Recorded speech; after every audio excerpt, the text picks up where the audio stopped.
It's unjustified, it's abrupt, and it's not good for tourism for South Africa. The implications for tourism for South Africa are dire. It's very unfortunate. Very emotional. I was happy to see my family, but I want to get home to my husband and my kids now. Yeah. So I hope I can make this flight with the tests and everything. Frustrated and emotional. Now, the majority of cases of this newly discovered mutant are still mostly concentrated in one province in South Africa. Nadine Theron reports from Cape Town.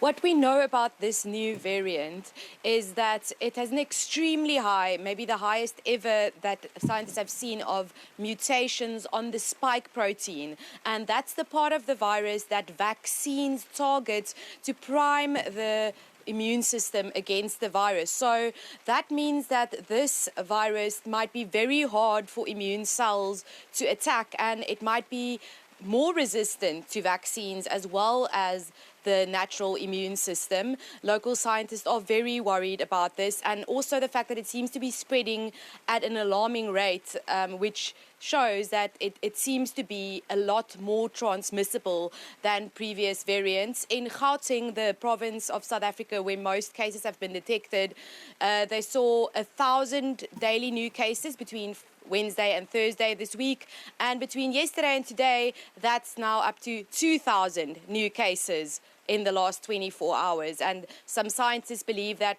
90% of these new cases could be of the new variants. But so far, less than 100 new cases have been confirmed. Yeah, and it's early days, and we don't know yet if this new variant does indeed evade vaccines better than previous ones.